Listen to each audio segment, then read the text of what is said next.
특종과 이슈에 강한 기자들 산업일부 최종근 기자입니다. 요즘 부산에서는 국내 최대 자동차 축제인 부산국제 모터쇼가 열리고 있습니다. 이번 모터쇼의 키워드는 SUV와 친환경차인데요. 국내 완성차 업체들이 신형 SUV를 비롯해 전기차 등 다양한 미래 자동차를 공개한 가운데 수입 자동차 업체들도 본격적인 친환경차 대중화 시대에 앞서 신차를 공개하고 한국 시장 공략에 나섰습니다.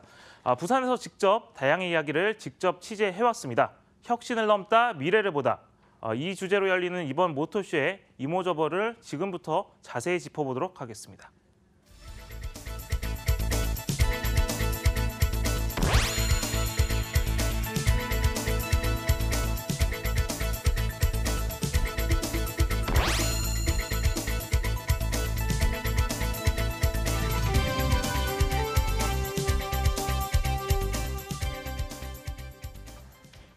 예, 앞서 들으신 것처럼 부산 국제 모터쇼가 지난주에 프레스데이를 시작으로 열렸는데요. 거기 분위기는 어떻고 상황이 어떤지 또 최종근 기자와 함께 계속 이야기를 나눠보도록 하죠.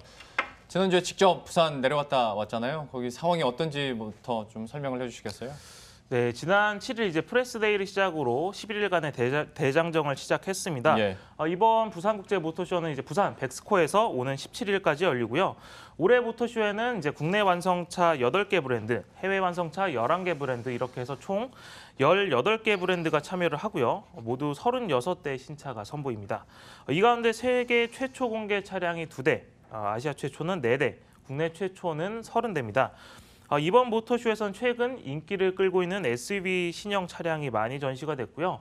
혁신을 넘다 미래를 보다라는 주제에 맞춰서 전기차나 수소전기차 등 친환경차 출품 대수가 전체 20%가 넘었습니다. 친환경차에 대해서는 잠시 후에 다시 한번 좀 물어보기로 하고 그 전에 지난 주말 사이에서도 포털에서도 사진이 참 많이 올라왔던 것이 현대자동차에서 내놨었던 대형 SUV였는데 이것도 좀 소개를 해주세요.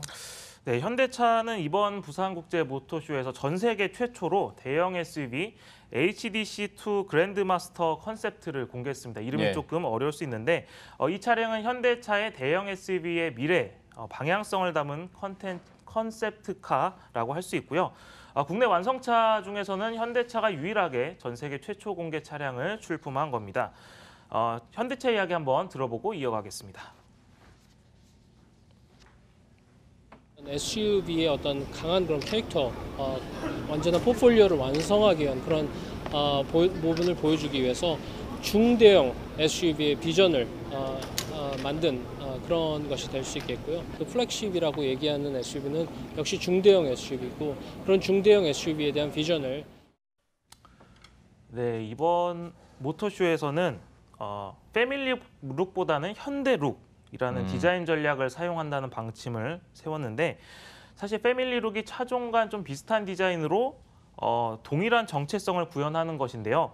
하지만 이제 현대 룩이라는 것은 차마다 고유한 개성을 갖되 전체적으로 보면 하나의 팀처럼 보일 수 있는 그런 디자인 전략을 사용하겠다. 이렇게 밝혔습니다. 그리고 이번에 특히 이제 HDC2 그랜드마스터 컨셉트 같은 차량이 이 같은 전략의 청사진이라고도 할 수 있을 것 같습니다. 예. 사실 잘 모르는 시청자분들이나 저도 길거리에서 SUV 보면 다 그거 같거든요. 그런데 이제 현대룩이라는 얘기를 다시 쓰면서 컨셉트카를 공개를 했는데 물론 컨셉트카니까 뭐 실제로는 어떻게 나올지 한번 두고 봐야겠습니다만은 확실히 좀 달라진 디자인을 우리가 찾아볼 수 있었고요. 그리고 또 하나 이제 궁금했던 것이 한국GM의 움직임이었어요. 아무래도 공장 철수 같은 이야기들도 이 시간 통해서 많이 다뤄드렸는데 하다 보니까 좀 소비자들을 달래기 위한 어떤 제품들을 내놨을까라는 궁금증도 많이 갔던 게 사실입니다. 좀 어떤 자동차가 또 이번 국제모터쇼에서 선보였습니까? 네, 이번 이제 앞서 말씀드린 것처럼 이번 모터쇼에는 다양한 SUV 신차가 전시된 것이 특징인데 예. 이제 한국 GM 같은 경우는 얼마 전에 군산 공장 폐쇄라는 아픔을 겪은 이후에 이제 경영 정상화를 추진하고 있죠. 그래서 한국 GM도 좀 내수부진 이걸 좀 이겨내보자 하기 위해서 SUV 띄우기에 나섰습니다. 한국 GM이 이번 부산 국제 모터쇼에서 공개한 중형 SUV는 이제 이코녹스인데요. 이제 이코녹스 같은 경우에는 지난해 미국에서만 29만 대가 팔릴 정도로 굉장히 볼륨 모델입니다. 예. 이와 관련해서 먼저 카오카잼 한국 GM 직접 인터뷰 한번 해왔는데 들어보시죠. So our plan is to launch 15 models over the next 5 years, and the Chevrolet SUV range will account for over 60% of our domestic sales in the future. And the Equinox is the first offering in that SUV lineup. 이제 이코녹스 같은 경우에는 한국 GM의 국내 공장에서 생산되는 것이 아니라 전량 수입돼서 판매된다는 점 말씀드리고 이코녹스와 함께 이제 이번에 한국 GM이 대형 SUV인 트래버스 출시 계획을 처음으로 공식적으로 밝혔습니다. 카오카잼 사장이 이코녹스에 이어 트래버스가 쉐보레의 다음 SUV로 기대도 좋다 이렇게 직접적으로 언급하기도 했고요.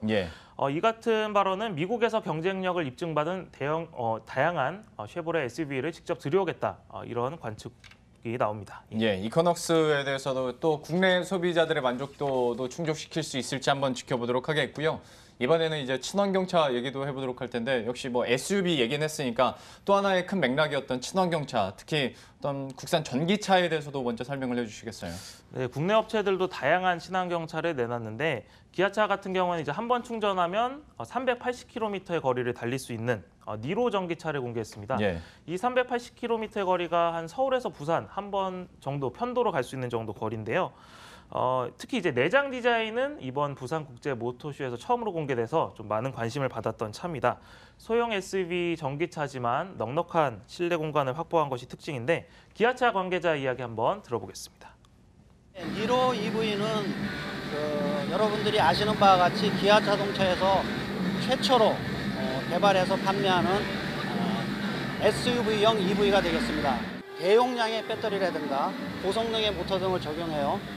주행 성능은 물론 항속거리까지 최적화할 수 있도록 개발을 하였습니다. 네, 아울러 이제 현대차의 고급 브랜드인 제네시스도 전기차 컨셉트카를 내놨는데 바로 에센시아입니다. 지금 화면으로 나가고 있는데 굉장히 미래지향적 디자인이죠. 그래서 좀 미래차의 비전을 제시한 차고 제네시스 브랜드가 처음으로 아무래도 선보인 전기차다 보니까 많은 관심을 받았던 그런 차량입니다. 제네시스 브랜드 차량까지 저희가 살펴봤고요. 이번에는 수입차 브랜드도 한번 보도록 할 텐데 메르세데스 벤츠가 유일하게 이제 이번 국제 부산 모터쇼에서 세계 최초 공개 차량을 내놨잖아요. 이게 어떤 차량인지도 소개해 주시겠어요? 사실 이번 부산 국제 모터쇼에서 월드 프리미어, 그러니까 전 세계 최초 공개 차량이 단 2종에 불과했는데 하나가 아까 말씀드린 현대차였고 또 하나가 이제 메르세데스 벤츠가 공개한 플러그인 하이브리드 E300입니다. 이게 이제 E클래스 기반으로 만든 플러그인 하이브리드 차량이고요. 전 세계 최초로 부산국제 모터쇼에서 공개가 됐습니다. 벤츠는 이제 국내 수입차 판매 1위를 달리고 있고 E클래스 같은 경우에는 전 세계에서 한국이 2번째로 많이 팔리는 시장입니다. 그래서 아무래도 이런 부분들이 좀 작용을 한 것 같은데 제가 좀 궁금해서 직접 벤츠 관계자 인터뷰 한번 해왔습니다. 같이 들어보시죠. 클래스 같은 경우는 한국이 전 세계에서 2번째로 가장 중요한 시장이고요. 그렇기 때문에 이 한국 시장에서 먼저 신차를 소개해드리는 것이 한국 소비자들에게 보다 더 저희가 제공할 수 있는 굉장히 좋은 혜택 중에 하나라고 생각합니다. 네, E302 말고도 S클래스 기반의 S562 그리고 전기차 컨셉트카 EQA 등 다양한 친환경차를 공개하고 좀 기술력을 뽐냈습니다. 이외에도 BMW나 아우디 같은 다른 이제 자동차 브랜드들도 친환경차나 SUV 공개를 했지 않습니까? 이것도 좀 설명을 해주시고요. 말하다 보니까 일본 얘기를 안 해가지고 일본에서도 하이브리드 강점이 있잖아요. 그렇죠. 같이 소개를 해주시겠어요? 네, 일단 BMW 먼저 말씀을 드리면 BMW도 다른 브랜드와 비슷하게 SUV 그리고 친환경차를 대거 전시를 했습니다. 이번에 부산국제 모터쇼는 지금 나온 X4 그리고 오른쪽에 보이는 X2 저게 소형 SUV인데요. 이렇게 공개가 됐고 이와 함께 좀 지붕을 여닫을 수 있는 i8 로드스터 스포츠카를 공개해서 많은 관심을 받았습니다. 이 차량 같은 경우에 이제 374마력의 힘을 내는데 전기 모터 엔진을 결합해서 이산화 배출량을 최소화했다고 합니다. 그래서 친환경차지만 고성능 이 두 마리 토끼를 동시에 잡은 것인데 BMW 이야기 한번 들어보고 이어가겠습니다. 전기와 전략에 따라 중장기 전략 발표와 함께 약 70억 유로, 한화로 9조에 가까운 새로운 연구 투자 계획을 발표한 바 있습니다.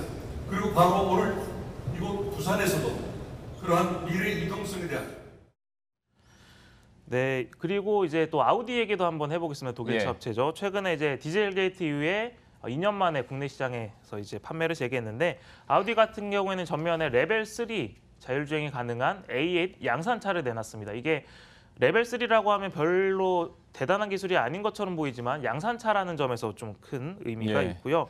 이와 함께 최근에 이제 현대차가 주도적으로 하고 있는 수소 전기차 컨셉트카, 아우디도 이제 H트론 콰트로 컨셉트 수소 전기차를 이번 모터쇼에서 최초로 공개했습니다.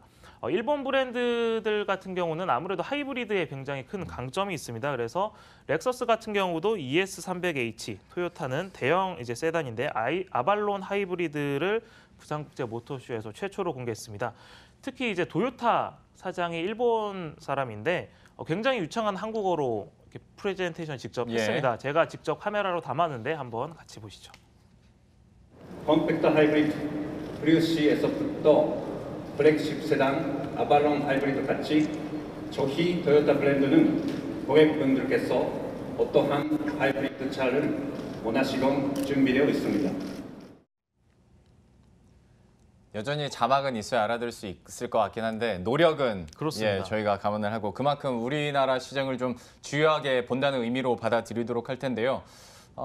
조금 더 무거운 질문을 드리기 전에 영상 보니까 앞에서 연예인들이 유독 좀 눈에 띄더라고요. 이게 어떤 상황인지 잠깐 설명해 주시겠어요?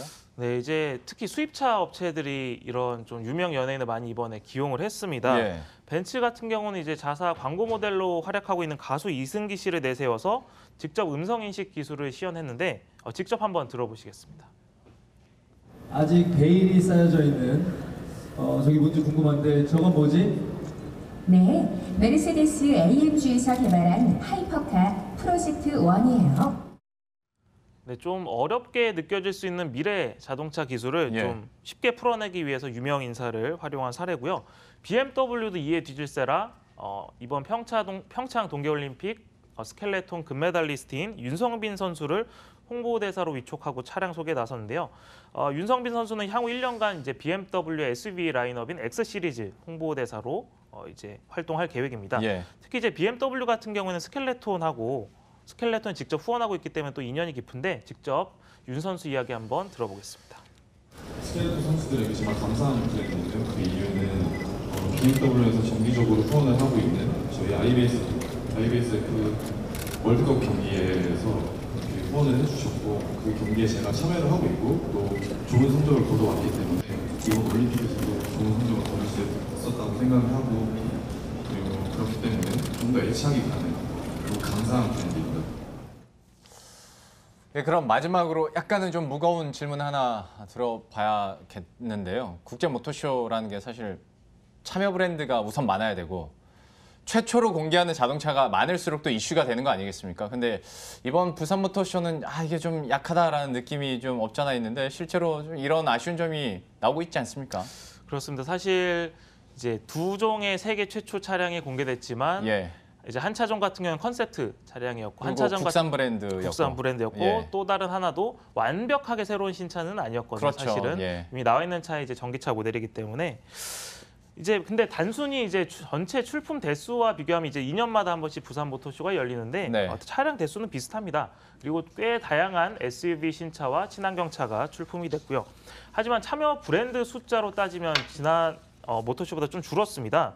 특히 이제 뭐 페라리나 람보르기니, 뭐 벤틀리, 뭐 이런 슈퍼카나 고성능 브랜드들이 대부분 불참했고 또 디젤 게이트 파문 이후에 이제 국내 시장 판매를 재개한 폭스바겐도 이번 모터쇼에서 참여하지 않았습니다. 그리고 뭐 포드, 캐딜락, 뭐 볼보, 뭐 미국 스웨덴 업체 모두 빠졌고요. 국내 업체 중에서는 쌍용차도 2014년부터 참여하고 있지 않습니다.